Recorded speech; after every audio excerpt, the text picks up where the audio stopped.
बोलिए भारत माता की, डॉक्टर बाबा साहब अंबेडकर की जय। जय भीम, जय भीम, जय भीम, जय भीम। मंच पर विराजमान। विराज करो। अब मध्य प्रदेश में तो जो करना है, मध्य प्रदेश में, एक मिनट कृपया सुनिए सुनिए सुनिए। मध्य प्रदेश में जो करना है वो सरकार को करना और शिवराज सिंह चौहान को करना, और क्या करना वो ही कहने में आया हूं। अजय जिंदाबाद। मंचासीन हमारे सभी वरिष्ठगण, अमर सिंह जी, कंसोटिया जी, सहजवार जी, लाल सिंह जी, ज्ञान सिंह जी, कांतिलाल जी, सभी विधायक साथी, मंत्रीगण और प्रदेश भर से पधारे हुए मेरे बहनों और भाइयों, बेटे बेटियों, दोनों हाथ जोड़ के आप सबको नमस्कार करता हूं, आप सबको प्रणाम करता हूं। सबसे पहले मध्य प्रदेश की राजधानी भोपाल में मैं आप सब बहनों और भाइयों का हृदय से स्वागत करता हूं, अभिनंदन करता हूं। और एक बात मैं साफ, 3 बातें मैं साफ कर देना चाहता हूं। नंबर 1, ये शंका और कुशंका अगर कहीं है तो बाहर निकाल दें। हमारे होते हुए दुनिया की कोई ताकत, कोई माई का लाल आरक्षण समाप्त नहीं कर सकता, यह शिवराज सिंह चौहान कहने आया। जब तक सांस चलेगी, जब तक सांस चलेगी, बहनों और भाइयों, आरक्षण जारी रहेगा। मैं ये आश्वस्त करने आप लोगों को आया हूं, नंबर 1। और शिवराज सिंह चौहान की बात पत्थर की लकीर है, मैं जो कहता हूं वो करता हूं, पूरा मध्य प्रदेश ये जानता है। नंबर 2, प्रमोशन में आरक्षण। मैंने पहले दिन ही कहा था और आज फिर मैं दोहराने आया हूं कि प्रमोशन में आरक्षण की सरकार पूरी तरह से पक्षधर है और हर हालत में प्रमोशन में आरक्षण जारी रहेगा। उसके लिए जो नए कानून है, मेरे राजनीतिक मित्र भी बैठे हैं, वो इतनी शालीनता रखें कि जब मुख्यमंत्री अपनी पूरी गरिमा के साथ बात कह रहा है तो सुनना चाहिए कि नहीं, सबको बताओ, सुनना चाहिए। और इसलिए उनको बहुत मौका है बात करने के, लेकिन मैं दिल से अपनी बात करने आया हूं। मुझे कंसोटिया जी ने कहा कि हम चाहते हैं आप आए, तो आपने पुकारा और हम चले आए। हम कहां जाएं, आपके बीच आएंगे, आंखों में आंख मिला के बात करेंगे, समस्या का समाधान करेंगे। और इसलिए मैं ये कहने आया हूं आपसे कि प्रमोशन में रिजर्वेशन हर हालत में जारी रहेगा। मैंने कल ही फैसला किया है, कैबिनेट की सब कमेटी हम बना रहे हैं। उस सब कमेटी की अध्यक्षता डॉक्टर गौरीशंकर सहजवार करेंगे, लाल सिंह आर्य रहेंगे, ज्ञान सिंह जी रहेंगे, बाकी मंत्री रहेंगे। और नियमों में जो बदलाव करना है वो सारे नियम बदल के ये सुनिश्चित कर दिया जाएगा कि प्रमोशन में आरक्षण हर हाल में जारी रहेगा।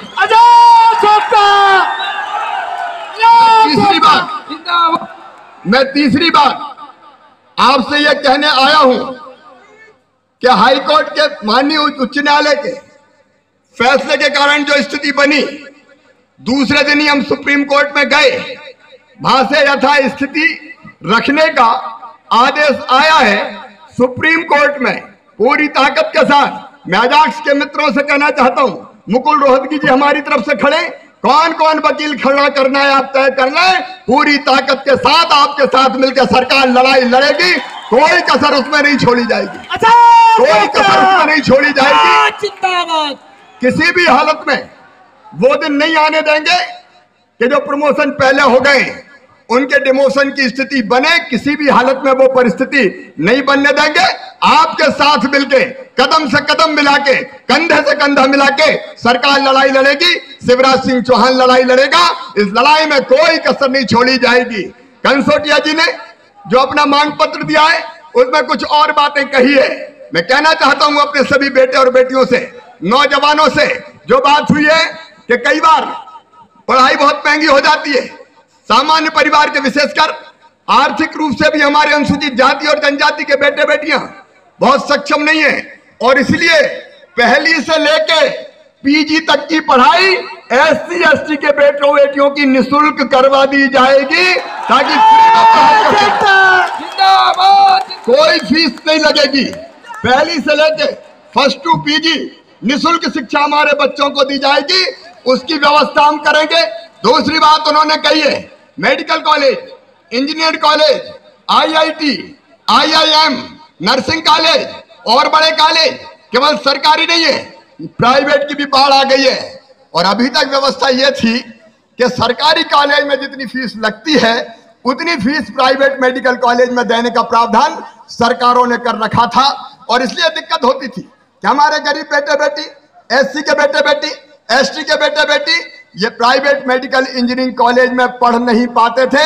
मेरे बेटा बेटियों, आज मैं ये कहने आया हूं, आज फैसला नहीं किया, मैंने पहले फैसला किया है कि अब प्राइवेट मेडिकल कॉलेज हो, इंजीनियरिंग कॉलेज हो, नर्सिंग कॉलेज हो, फार्मा कॉलेज हो, पॉलिटेक्निक कॉलेज हो, आईआईटी हो, आईआईएम हो, आज शिवराज सिंह चौहान ये घोषणा करता है कि प्राइवेट मेडिकल इंजीनियरिंग और बाकी सारे कॉलेजों में भी फीस बच्चों के माता पिता नहीं चुकाएंगे, मामा शिवराज सिंह चौहान चुकाएगा, भारतीय जनता पार्टी की सरकार चुकाएगी।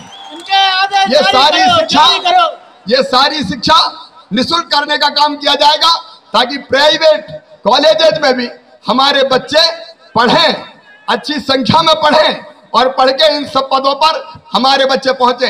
मैं बड़ी खुशी के साथ ये कहना चाहता हूं कि एससी के बेटे बेटी, एसटी के बेटे बेटी, पिछले दिनों सरकारी कॉलेज में पढ़ने वाले हमारे बच्चों का आईआईटी में सिलेक्शन हुआ, आईआईएम में सिलेक्शन हुआ।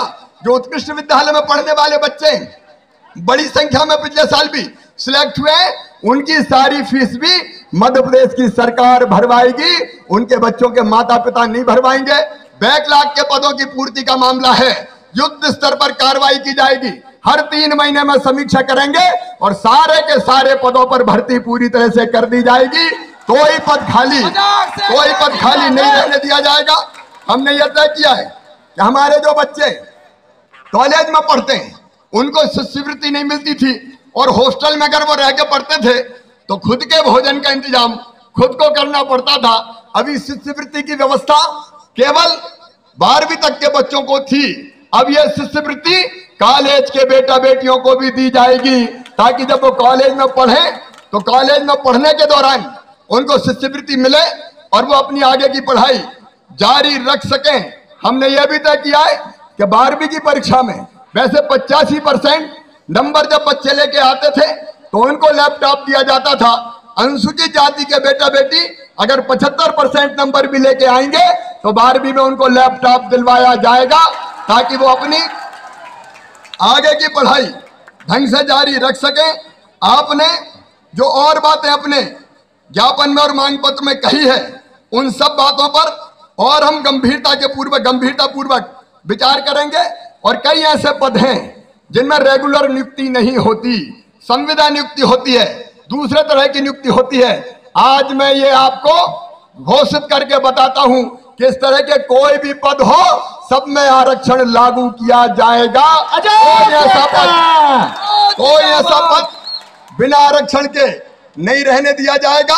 आप सबको मैं ये विश्वास भी दिलाता हूं कि हमने देखा है पूरे मध्य प्रदेश में कई लोग ऐसे हैं, आदिवासी भाई और बहन बैठे, 2,16,000 पट्टे अभी वनाधिकार के दिए गए।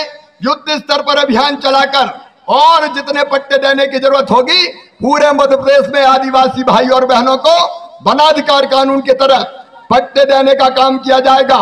पूरे मध्य प्रदेश में हमारे जितने ऐसे अनुसूचित जाति जनजाति के गरीब भाई और बहने, चाहे वो शहर में निवास करते हो चाहे वो गांव में निवास करते हो, जिस जमीन पर उनका कब्जा है कोई माई का लाल उनका कब्जा नहीं हटाएगा, पट्टा दे के सबको मालिक बनाया जाएगा। अरे उनको भी जीने का हक है, मुस्कुराने का अधिकार है, उनके भी बच्चे हैं, उनकी भी जिंदगी और सपने होते हैं, और इसलिए हम इस व्यवस्था को लागू करने का मध्य प्रदेश में काम करेंगे। हमने मध्य प्रदेश में यह भी फैसला किया है कि हमारे जो बच्चे विदेश पढ़ने जाएंगे, विदेश जाके पढ़ना और कठिन होता है, 15 लाख 20 लाख 25 लाख रुपया सालाना खर्चा होता है। और इसलिए विदेशी यूनिवर्सिटी में अगर एडमिशन होता है तो विदेशी यूनिवर्सिटी का खर्चा चाहे 15 लाख रुपया साल हो, चाहे 20 लाख रुपया साल हो, वो भी मध्य प्रदेश की सरकार वहन करेगी और इन बच्चों को पढ़वाने की व्यवस्था करेगी। और इसलिए आज मैं एक बार फिर आपसे यह निवेदन करता हूं कि सरकार अपनी तरफ से जन कल्याणकारी योजनाओं को जारी रखने में कोई कसर नहीं छोड़ेगी। यह मध्य प्रदेश एकमात्र राज्य है जहां हम लोगों ने फैसला किया कि अनुसूचित जाति और जनजाति के जितने भाई और बहन हैं सभी गरीब है मान के 1 रुपया किलो गेहूं, चावल और नमक देने का इंतजाम किया जाएगा। यह सरकार ने पहले किया था। और शिक्षा के लिए, नौकरी के लिए, रोजगार के लिए जितनी चीजें आवश्यक है वो सारी चीजें जो मैंने आपको बताई है वो सारी की सारी चीजें हम करने का काम करेंगे। मैं अंत में इस मांग पत्र में रोजगार से संबंधित जो बातें कही है उन पर भी एक पंक्ति में केवल कहना चाहता हूं कि उसमें भी सरकार अपनी तरफ से कोई कसर नहीं रखेगी। एक बार मैं आप सबका यहां फिर हृदय से स्वागत करता हूं, अभिनंदन करता हूं और फिर एक बार यह विश्वास दिलाता हूं कि दुनिया की कोई ताकत आरक्षण समाप्त नहीं कर सकती। सरकार आपके साथ है, मैं आपके साथ हूं। कदम से कदम और कंधे से कंधा मिलाकर हम काम करेंगे और आगे बढ़ेंगे। एक बार मेरे साथ बोलिए, भारत माता की जय भीम, जय भीम, जय भीम। और मैं अजाक्स को यह कह रहा हूं कि आप हमारी टीम के साथ मिलिए। अजाक्स के अध्यक्ष और बाकी साथियों को कह रहा हूं हमारी टीम के साथ मिलिए, बैठिए और नियम जैसे बनाने आवश्यक है वो सारे नियम बना के प्रमोशन में आरक्षण सुरक्षित कर दिया जाएगा। बहुत बहुत धन्यवाद। सीधी भर्ती करो, अजाक्स एकता। सभी साथी अपनी जगह पर बैठे रहें। अपने आरक्षण अजाक्स एकता, अजाक्स एकता। सभी लोग कृपया शांति बनाए रखें। साथियों, अब हमारे बीच में सम्माननीय सांसद महोदय कांतिलाल भूरिया जी इधर हैं। मैं उनसे आग्रह करूंगा कि वह भी अपनी बात इधर रखेंगे। निश्चित रूप से साथियों, मैं आपकी भावना